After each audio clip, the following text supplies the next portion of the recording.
Folks, there's a lot I want to get into today. Today's episode, it's going to be a bit serious up at the top. You know, it's my typical, technology, scary. And then I'm going to talk about breast milk ice cream and a couple other things. So let's get into it. Ladies and gentlemen, happy Friday. If you don't know by now, Fridays on this channel, because most of you watch this on YouTube, some of you are listening on audio right now. And by the way, you can always get this as an RSS feed if you prefer that. You know, if you want to hear me talk to you while you lay in your man-made self-deprivation tank, which is your bedroom, where you block out all the sun, you ingest as many microplastics and chemicals by way of fast food, and just let your brain deteriorate because you want to screen max with me. And that's your chopped uncle using a cool word. You can always get that on an RSS feed. But a lot of you are watching this on the tube. And so if this is your first time watching me on the tube on a Friday, well, Fridays are for podcasts. Welcome, everyone, to another episode of The Company Lot. Today, we're getting into the fun stuff. Some of you brought this up on my last video, which is ID verification to be online. A lot of stories were breaking out about this last week, and I feel the need to reiterate, I fucked up. I went raw. I had a child.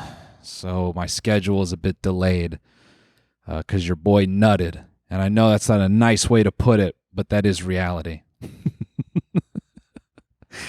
What kind of kicked off a few stories last week was Australia is becoming the first country to allegedly ban social media for teenagers. I want to put a big fat asterisk next to that. All right. Within a few days of that story, another one came out about how YouTube, I believe, just overall, definitely in America, they're going to use AI to detect if a user is a minor as it relates to their content. And I think these two things, obviously they're related, but they bring up interesting things. But I want to start by saying something kind of lighthearted, okay? Because on this channel, I kind of waver between just kind of stupid stuff, stupid asinine shit, and then very dystopian dark ideas. And I want to put those things together to remind you guys, don't let online corrode you all the way. All right, it's fun to be on here, pretend the world is ending, all that good stuff. Let's not pretend. That is hysterical that I just said that.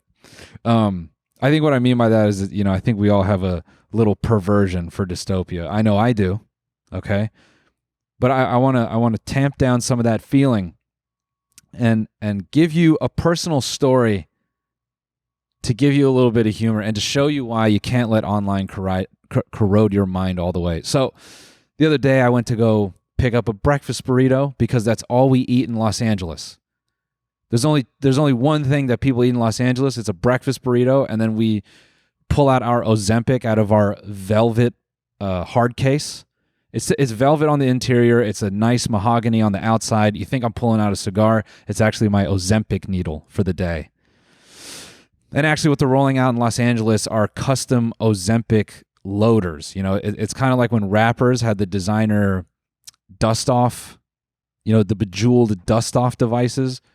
We're getting those for our Ozempic. It's almost an iPhone case for your Ozempic needle. And you can get them designed. You can put diamonds in them. Johnny Dang is starting to do them for people. So, I'm sitting down. I'm about to eat my daily breakfast burrito.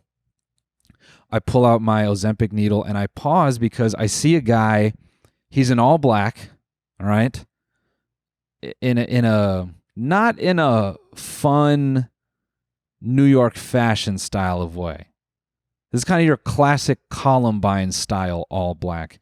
And that's not a fun way to describe it, but I need to paint the intensity, okay? This guy is standing near the restaurant and he's looking twitchy. His foot keeps bouncing. His head is on a swivel. He keeps looking left and right. And I'm assuming the best, all right? I'm looking at him in good faith. I'm thinking maybe he's just waiting for his food. Maybe he's waiting for a buddy. I'm sitting outside preparing to eat, and then he starts kind of moving about the front of the restaurant before sitting a few feet from me and some other folks. Now his head keeps swiveling left and right. His foot is bouncing like crazy. He seems really anxious. And I start getting a weird paranoid thought. I'm like, is this guy about to take my Ozempic? Because if he's going to go for my Ozempic, this motherfucker needs to know I pay for this out of pocket. And I need to keep this. But I start getting a thought in my head like, is this dude about to maybe come at somebody? Because and the whole time, mind you, he's got his right hand in his hoodie, in the center of his hoodie. And his head's on a swivel, and his hand is in his hoodie. And I'm going, all right. Can't have the best he could do is have a knife. And I've watched enough YouTube videos that I can defend that. This is the type of fantasy I'm living in my head. That I'm going to fight a guy off with a knife before my breakfast burrito. And I'm going to live to tell the tale. I see a guy walk up to him and he perks up immediately. And the guy walks up with two sets of headphones. And I'm putting together that this is a Craigslist deal. There's still a fanatical part of my brain going, what is in this guy's hoodie that he keeps his right arm tucked into? The guy pulls his right arm out of his hoodie, and he has no hand. And if you're laughing, you're not laughing at him. Okay? You're not laughing at him. You're laughing at me and the absurdity of me. He pulled his arm out. He had no hand. First thing I thought is, I'm going to hell. I am going to hell. Oh my goodness. I sat there fantasizing this guy's going to fucking attack me. This dude has no hand to attack me with. What an awful thing that I placed on this guy. Because I don't know how to turn my phone off before midnight.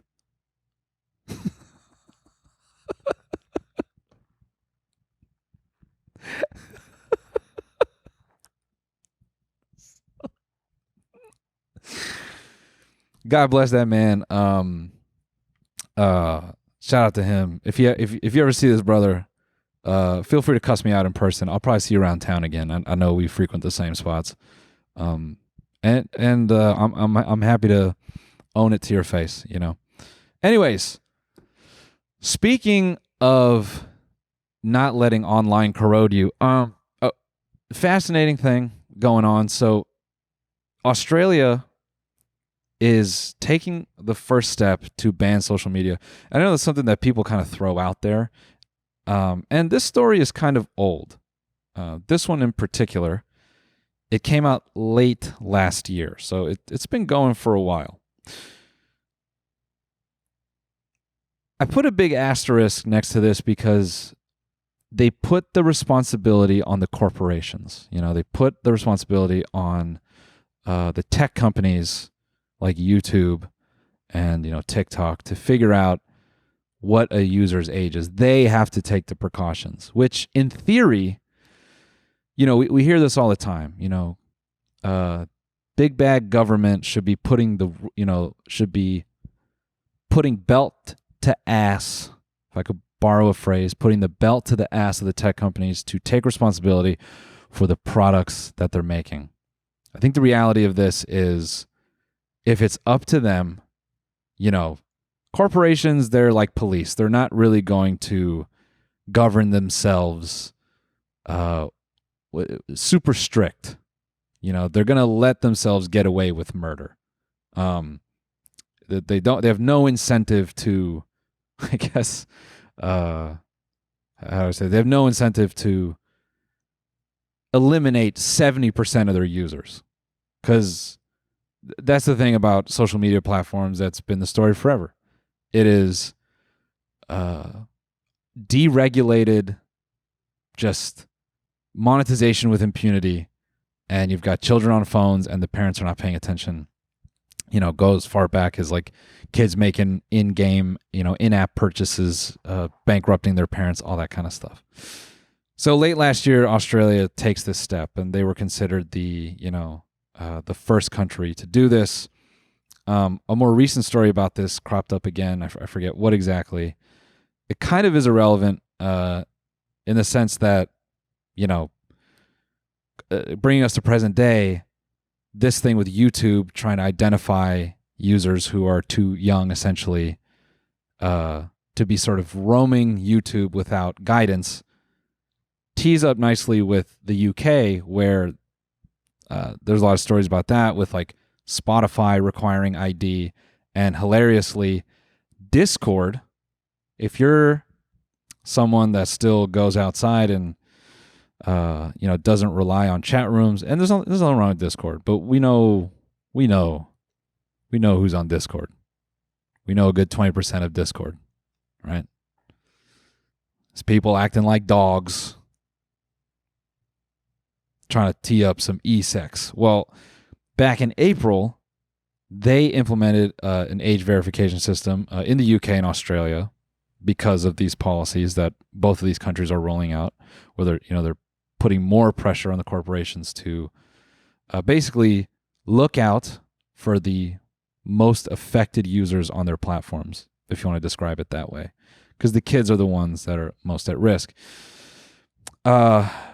Discord specifically, they require an ID, like a government ID, or a facial scan, and you need that in order to access sensitive content. And a lot of people reacted to the story of Spotify requiring ID in the UK as this like, oh, it's Big Brother now. Dude, it's been Big Brother. If now you're going, yo, shit is like Big Brother, dude, you're the first one in line for World War III. That was a crazy way to put it. You're quite late. You're quite late, and I have empathy for you because this only really clicked for me a couple years ago. The degree of Big Brother, but them having your shitty government ID, it is all they're doing is putting a face to a name, because they got a lot of other things about you already. So I think the creepier part from all this is, I don't want to totally discredit the I guess frustration and the jaded feeling you might have about needing to scan your ID to go online.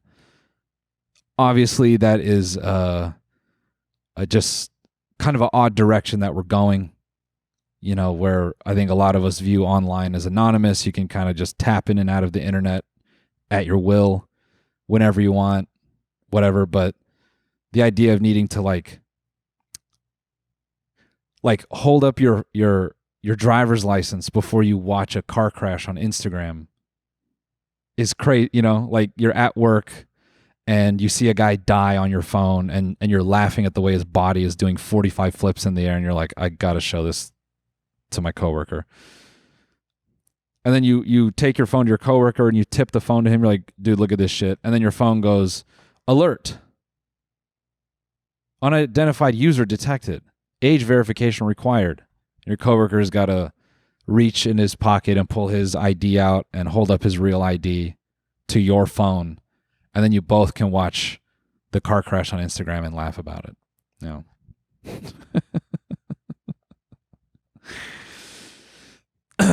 So that is needing to scan your ID is not fun. I don't want to just sound glib about that or pretend like it totally doesn't matter. I don't know if that's good, right? I don't know if you need to. I don't know if it's good that you're needing to put your driver's license in everything. What's going to be really funny about this too is then Apple is going to roll out a feature. Give it a year. Now you can put your ID in your Apple Wallet, so you no longer have to scan your ID for websites you like to use. Hey, when you want to jack off, reach into your Apple Wallet and pull out your virtual ID. Then you can watch all the porn that you want. Interestingly, there's also this sort of protest and boycott going on for Visa, because I believe Visa is not allowing transactions through certain websites because, like games. I believe they're like cutting off game sales because it contains sexual content. It's starting to get weird out there, guys. It's starting to get really weird. And you're thinking, how could it be weird? It's getting weird. So YouTube, I really am interested in this story. So they're rolling out an AI that's supposed to figure out if a user is a minor, and this is obviously this is a cover their ass. This is a CYA for them, because they've long had a history of just whatever, children just getting their fucking heads rotted with content, talking to people they shouldn't on the website. The list is infinite. And I feel that Google and YouTube have tried to always quietly bury these stories, but them doing this sort of thinly veiled move where they go, oh, okay, fine. After 10 years, dude, because it's 5 years now since COVID. I don't know if you ever processed that. Guys, 5 years ago, we were all in our respective homes of living. That was 5 years ago. That whole period drilled a hole out of all of our brains. There's a missing core piece of our brains from that time period. That was 5 years ago. Children have had YouTube Shorts for 5 years, which fucks your mind up at an exponential rate. So for YouTube now to go, okay, all right, we're going to build an AI that manages this issue.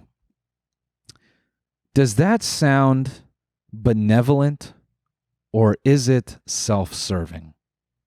At a time where AI is the most lucrative thing, Google is about to get dismantled in the realm of search engines because it's concluded that they have a monopoly after 25 years of being the fucking only search engine on Earth.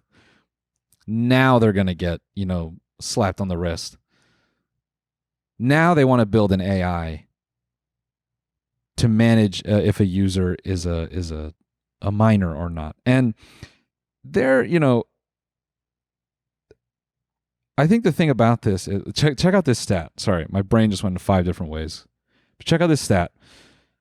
According to a recent Pew survey, which, I think these people said Kamala was going to win. So I don't know if we can really trust this data. But YouTube is the most popular social media app among teens. 90% of teens 13 to 17 said they used YouTube last year, compared to 63% who said they used TikTok. The accuracy of the stat doesn't matter. I think we all know that YouTube Shorts and YouTube in general is the destination place for most iPad kids, right? They're going to use AI to detect if a user is a minor, and then they'll probably adjust their algorithm accordingly, right? This, to me, is them building an engine where they're actually, ironically, oh, and by the way, when Australia tried to ban YouTube entirely, or rather, when the Australian government sought to ban YouTube, YouTube fought back, saying it infringed on free speech. And if you remember from earlier episodes of this, free speech is the armor that tech companies use to keep doing what they're doing. Ladies and gentlemen, I need to take a quick break to thank a sponsor of today's episode, DraftKings. Join the fun on DraftKings Casino, ranked the #1 online casino experience. They've got everything you've been searching for. Thousands of exciting games, huge jackpots, exclusive offers, and more. New players get a 10-day welcome offer, 500 spins on Huff N' More Puff, when you play just $5 to start. It's as easy as opening your phone, tapping the app, and playing all your favorite games. Boredom is now a thing of the past because there's always something new to play. You can enjoy games you can't find anywhere else, like Rocket. Get in on the action with DraftKings Jackpots for a shot to win big. Download the DraftKings Casino app, sign up with code COMPANY, and spin your favorite slots. The crown is yours. Gambling problem? Call 1-800-GAMBLER. In Connecticut, help is available for problem gambling. Call 888-789-7777 or visit ccpg.org. Please play responsibly. 21 plus, physically present in Connecticut, Michigan, New Jersey, Pennsylvania, West Virginia only, void in Ontario. Eligibility restrictions apply. New customers only. Non-withdrawable casino spins issued as 50 spins per day for 10 days, valid for featured game only, and expire each day after 24 hours. See terms at casino.draftkings.com/promos. Ends 8/24/25 at 11:59 p.m. Eastern Standard Time. Number one based on Eilers and Krajcik 2H24 product analysis. Ladies and gentlemen, as a comedian, I not only love performing, but I also love going to see others perform too. And lately, I've been looking to find the best deal on stand-up tickets in LA. You can also find stand-up tickets for me. I am going to be in Tempe, Arizona at the end of the month. But we're here to talk about something else, which is SeatGeek. I love using SeatGeek for the reason of watching stand-up comedy. And we're keeping that. We're keeping it that way. Guys, I am shouting out SeatGeek. God bless them. They've been supporting me forever. Love you guys. With over 28 million downloads, SeatGeek is the number one rated ticketing app. There are more than 70,000 events listed on SeatGeek, including concerts, sporting events, stand-up shows, and so much more. Right now, you can get tickets to Coldplay. Hey, Mr. CEO, you want to run that one back? Katy Perry, she's out and doing it. Me, Noel Miller. Again, you can see me in Tempe at the end of this month, and plenty more to choose from. Each ticket is rated on a scale of 1 to 10, so you know you're getting a good deal. So look for the green dots. Green means good. Red means bad. Plus, every ticket is backed by their buyer guarantee. So use my code Noel10 for 10% off your next set of tickets at SeatGeek. That's 10% off tickets with promo code Noel10. Make sure you click the link in the description to download the app and have the code automatically added to your account so you can use it later. Thank you, SeatGeek. This AI tool to detect a user's age. I guess my short time as an engineer, I think this it's bringing this part out of my brain, because when I would write these shitty apps for, they were like web apps or web experiences for marketing promotions, they were always trying to scrape, even at just a rudimentary level, they're trying to get info on who is browsing these sites. And we would get a lot of client requests to just dig into the cookies of the users coming onto our site. And we'd always try to tell people, hey, we can scrape this data, but short of actually building some real tracking, you're not going to get much. We can get an IP, we can get a browser type, we can get the device, but we're not going to start recording people's, fucking cross-referencing like addresses and shit like that. That's not something we're capable of doing.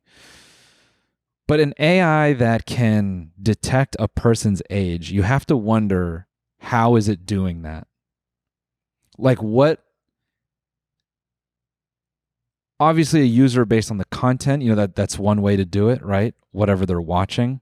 But I think if you start to go further, I think an AI like that can start to put together the how people type into a search bar, how they tend to search for things. It can start to maybe understand, okay, this is how users of this type interact with this platform. To me, this is like the precursor. If it doesn't, for all I know, it's built already and they're just piloting it here, and it'll be piloted on all of us. But the schizophrenic part of my brain is like, oh, this is just an engine to figure out people without even really needing their ID. Like, to me, your ID is almost pointless because they can break it down without that, right? So I read these articles and I have such a jaded view of this because they say things like, we will only allow users who have been inferred or verified as 18 to view age-restricted content that may be inappropriate for younger users. There's going to be ways to get around this, right? And I don't think YouTube is going to police this super hard, but it is in their interest if they can build or train or evolve an AI that can figure out who you are just based on your in-app behavior, which is, it's something they already do. I'll say this from the back end, guys. Me posting YouTube content, I've been in weird-ass meetings where some platforms, which should be obvious by now, they would tell me things like, hey, we can tell you the hobbies of most of your audience. They tell me shit like that. And I'd be really turned off to this because I'm like, I don't want to know this. But I get pitches for things like, well, we can tell you, X percent of your audience plays Call of Duty. And I remember hearing about this stuff back in 2017. Maybe even 2016, actually. Anyways, there's a part of me, while all this sounds scary, here is the silver lining for all of us. I think it's good that they didn't fully shut down access to these apps. Because can you imagine your little cousins who have had YouTube Shorts for 5 years, suddenly you rip the heroin supply right out of their hands. And now it's on you to facilitate them through rehabilitation. No fucking thank you. Children were annoying when they used their brains. All right? When a kid had imagination and curiosity, that was already annoying. Why do you wear pants like that? Your pants are stupid. Why are you always on your phone? Do you have games on your phone? Why do you do your hair like that? That's the good thing is, as young guys, you won't have, if they shut down social media, you wouldn't have an annoying, curious cousin to ask you the difficult questions like, why do you wear t-shirts for girls? Your t-shirt's really short. Boys aren't supposed to show their belly button. Why do you show your belly button? Did your mommy give you those earrings? Why do you have so many rings? Can I paint your nails?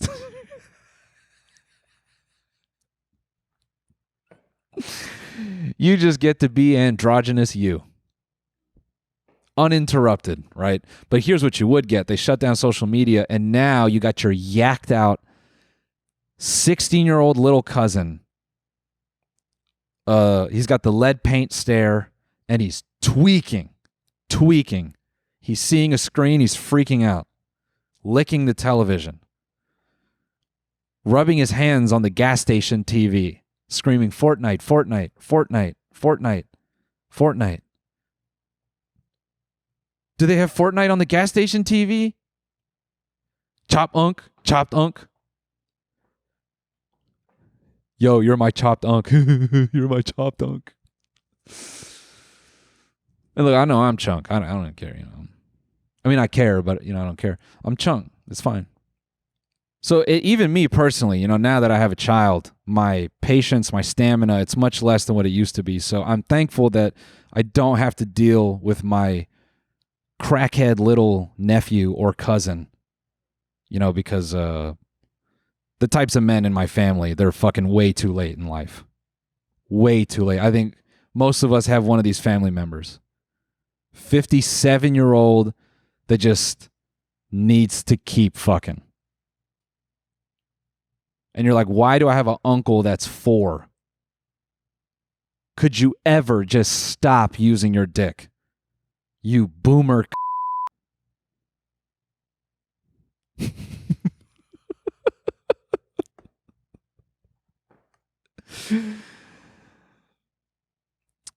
Anyways, there's a breast milk ice cream available. Frida, which is, speaking of is a baby brand. Frida and Oddfellows. I know I hit that O and you're like, OnlyFans? Frida and Only? That'd be disgusting. Frida and Oddfellows breast milk ice cream is a, quote, sweet, a little salty, Sorry. I just started getting distracted. I started reading those adjectives and I licked my lips, man. You can run that back in the TV. Run that back in the TV. I licked my lips when I read those words. I said sweet, a little salty, smooth, with hints of honey and sprinkles of colostrum. Oh, what a delight. A lot of you think of sprinkles as colored little sugar bits. When I see sprinkles of colostrum, I'm imagining icicles of that sweet, sweet nectar just landing softly into a spoon. Hints of honey and sprinkles of colostrum. Sprinkles of colostrum will be the next title of my comedy album.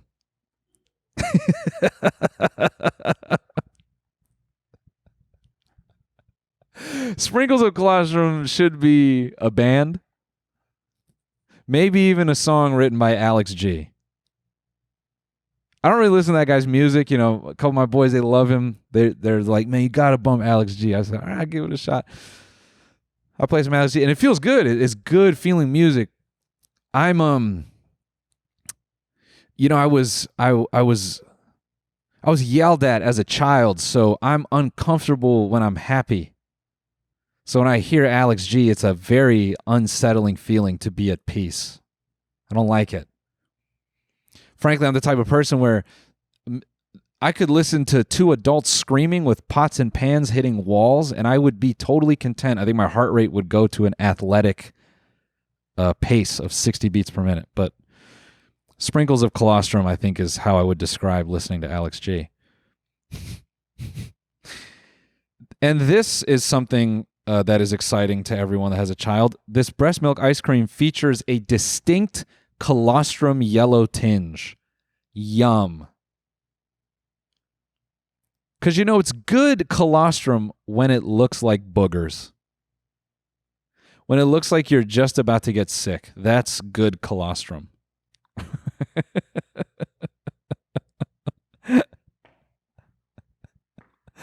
This fucking language is unreal. There's a new ice cream available nationwide, but you haven't had this flavor since you were a baby. Says who, fucker? Who says I didn't have it this morning in my coffee?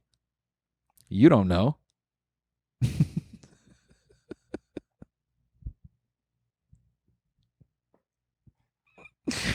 You don't know.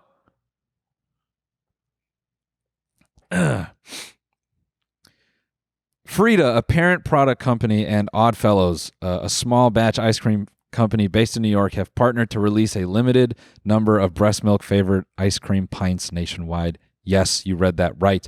Breast milk. Frida launched its breast milk flavored ice cream earlier this year, and understandably, the limited edition item got a lot of attention. Now the viral flavor is available for purchase online with shipping available nationwide. Because they knew there's some sick fucking Portland who's like, I need it. They still drink real milk in the Midwest, so I don't think they're going to be too keen on this. But yeah, some sicko in Portland is like, I need this sweet tit milk. Bunch of bodybuilders.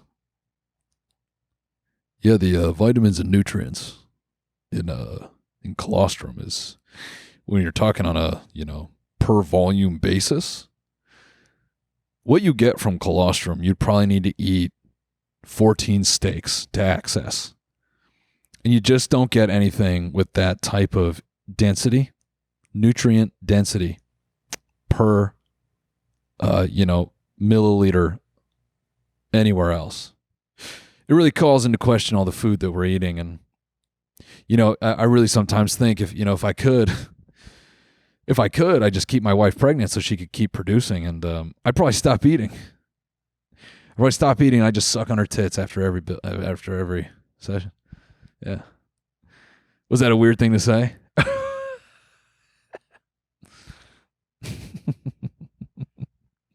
Look at this. Look at this lie right here. For the past few days, Frida and Oddfellows have been promoting the ice cream flavor on social media, and the internet is going crazy. I've not seen one person talking about this. Whoever is, if you saw this and you're not a parent or, like an ironic 20-year-old, if you're like a late or early millennial and you went, ooh, interesting. I don't know about you, man. I'm skeptical. That said, you can use my code to buy a pint of breast milk ice cream. No, you can't. Look at this. Is it really made of breast milk? Yes, guys. Oh wait, what? Time out.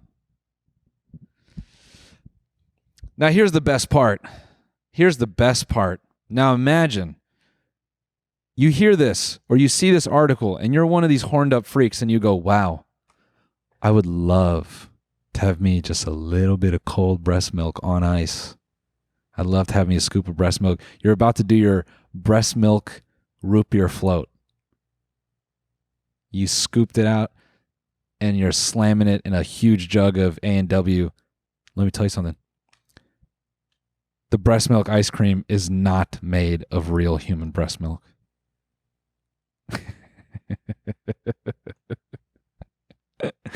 It's just got the colostrum in it, which is very good for you. I would know. I have it every day. But it's not the real thing. So I can't wait for all the people who didn't read the article and will read the ingredients after they've eaten it. It is really funny to sit there with a pint of breast milk ice cream and you're 4 bites in and you're going, wait, this isn't fucking real breast milk? You realize your freak level at that moment. Pretty good. It's got the approved Red 40 in it as well. So that's exciting. This article is ridiculous because it says, what does it taste like? It just starts to feel like a fetish. These are all the questions a creepy guy wants to ask. Ooh, what's the texture? Where can I buy real breast milk ice cream? What if I just want to buy breast milk? They also got this huge truck that says breast milk ice cream. What a marketing move. It's got a nice pair of animated breasts on the back. Yeah, cool. Sweet. I was going to make another comparison there, but I'll hold off on that one.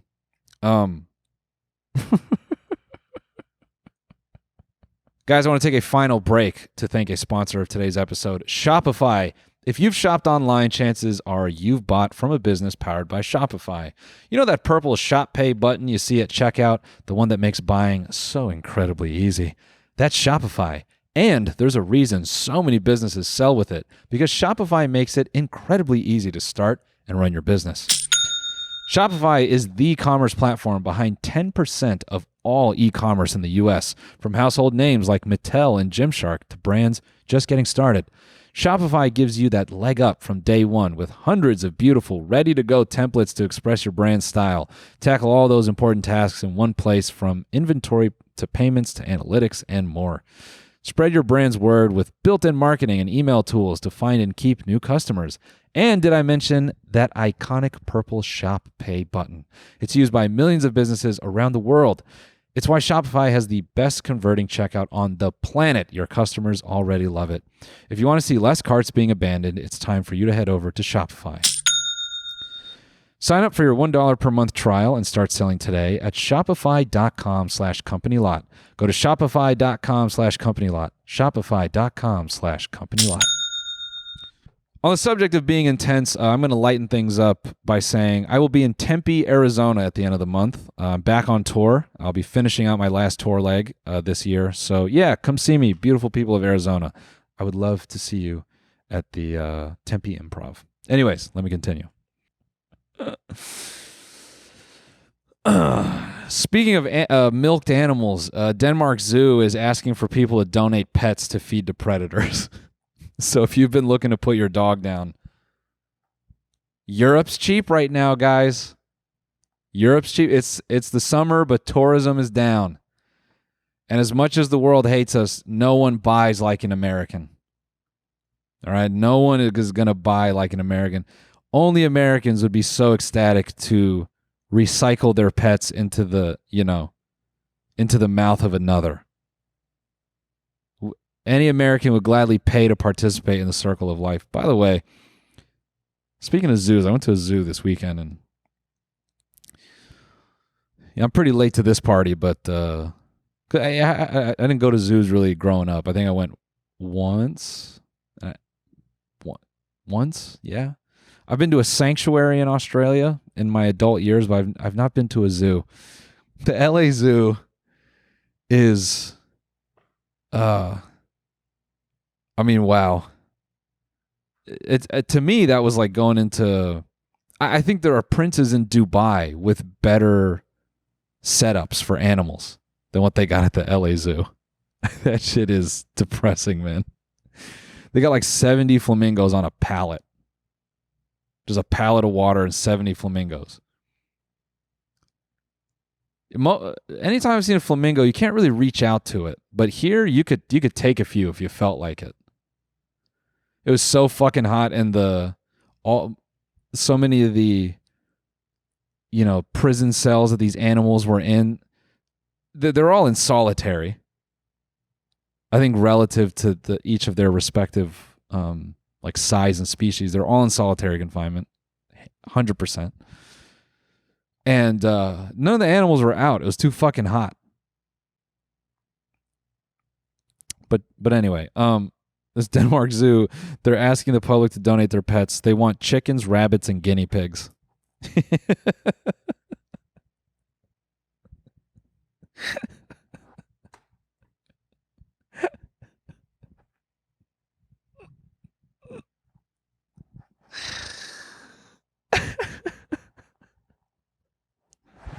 I'm laughing because there's something blissfully Scandinavian about that. To just take a couple rabbits from your house and just driving it down to the zoo and not questioning it. And just handing over your rabbit to be eaten. I don't know why. There's just something blissfully Scandinavian about that. They have a limit, too. You can only bring 4 of these at a time. Really funny to think about an American pulling up with a dog, being like, he's 12. Do you think we could just do it now? I'd rather give him one last fight. I want to see him live his instincts out. And it's like an old aging beagle just thrown into a pit with a tiger.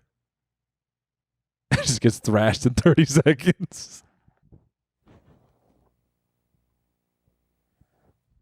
Is that violent? We're at the end. It doesn't matter. It doesn't matter. A little bird was put in my ear also, speaking of surveillance and sort of cock watching people. I guess Justin Timberlake, he just finished his tour, and he's letting everyone know that he was diagnosed with Lyme disease, and people are on his ass saying, no, you got a problem. You went to rehab, buddy. And it's like, yeah, did we not see that mugshot? That mugshot let us know that Jay is past the point of needing to keep it together. It doesn't even matter. When he sees the bottle, he's like, fuck it. Fuck it. Fuck it. I'm going to drive. I don't condone that. I think drinking and driving is terrible, but did we really see that mugshot and you think you're the smart person to go, no, you're in rehab? Genius observation, bozo. You don't get a mugshot like that without some serious fucking grinding. You don't just happenstance into a mugshot like that. Most people, if they drink casually, they get blacked out. They're always getting their hair held up. They're puking over some public toilet. You get a mugshot like that when you get fucked up, like, professionally.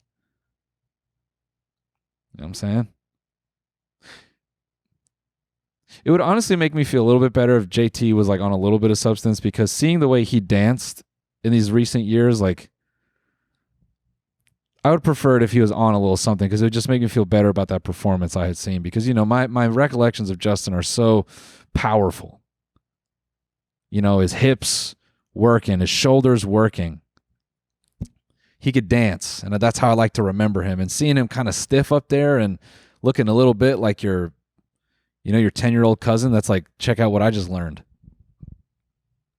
It broke a piece of me, So I'd rather he was on his way to fucking rehab.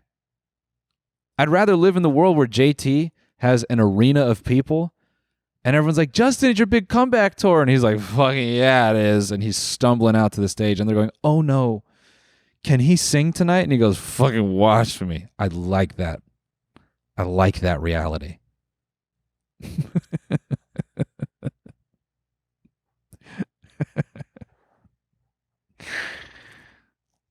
It is fucked up that Justin made a whole diss track for Britney Spears, and we were all just singing that shit. That poor girl's driven crazy, and we're like, cry me a river, you bald, dumb bitch. That was mean that we did that, man. So maybe Justin needs to get roasted a little bit. Huh? Now that we're at the end, you want to get on the subject of like scaring the hoes. Let me give you a little story. And I didn't even look this one up personally. This one was given to me. It was just given to me in the mail. It was printed out and put in my mailbox because the FBI listens to this. And they want to make sure that I'm covering all the right points. My handler let me know. He's like, you got to cover this one. It makes us look good. I guess the scene with Scarlett Johansson and Adam Driver is being used by the USDA to scare off wolves to save cattle. I guess they send out drones to blare this horrendous scene at wolves to scare them off. And I know there's some cinephile or some fucking high-rated letterbox dork listening to this going, so the wolves thought that scene was unbearable too? Not me, though. Wasn't my thought. That was your thought. I just put it in you. I guess they call the practice wolf hazing, which is bad because, we're in the final years of colleges existing, and you can't let wolf hazing, we can't let a phrase like that get out. They would have loved that in the 90s and the 2000s. Yeah, we call it wolf hazing. I'll let you use your imagination as to what that is. Now that we're at the end, I'm taking a hard tangent here because honestly, who gives a shit? Scaring wolves, welcome to the real world, dude. Welcome to the apex predator. Now, that's a boring way to end it. I was going to go on this whole fucking thing, and who cares? Who cares?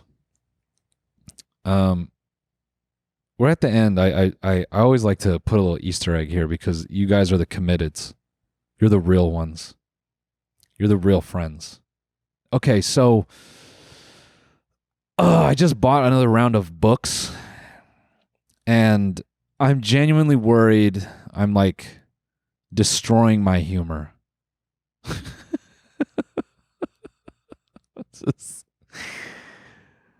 Yeah, it's probably not bad to read, and I think I'm just trying to accept, because the problem is when I look in the mirror, I'm the same height as someone who's 26. So I think there's a part of my brain that still thinks I'm there, but I'm a father. I'm a father. And I'm actually 22, so I'm actually ahead of my age here by being so studious. But I bought a round of books. I'm venturing out. All right, I've been reading a lot of the Doomsday books, but I've been venturing out.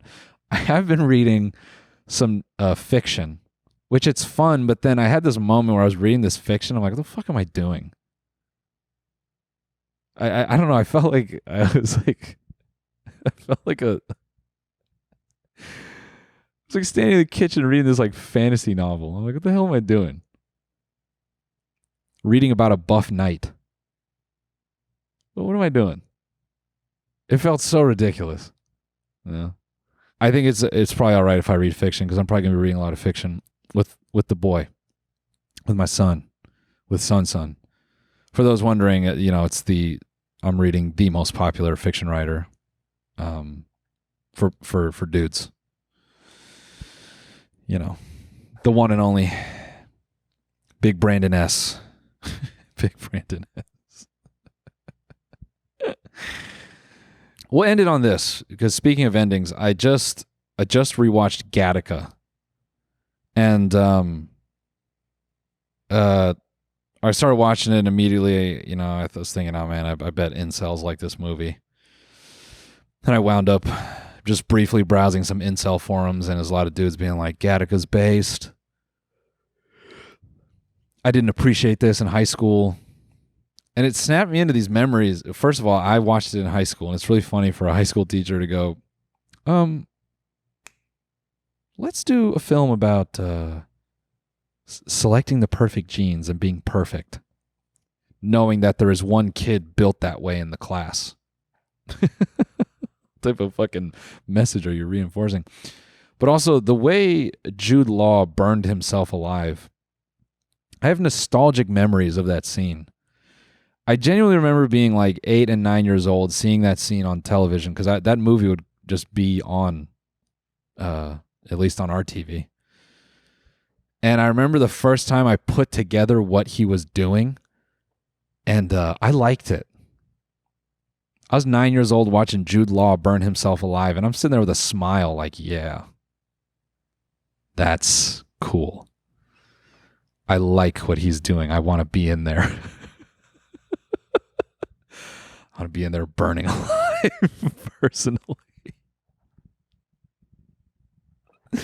Alina and I have this conversation. She's going, no 9-year-old should see a person burning themselves alive. I was like, yes, but look what catharsis it gave me so early. That it was possible to be burnt alive. I don't know if that was before or after I had my meltdown realizing that I was going to die as a kid, but either way. Folks, this has been a riveting episode of The Company Lot. I'll see you in 2 Fridays. If you're just listening to this, and for everyone else, I will see you on Sunday with another video. All right, everybody. Goodbye.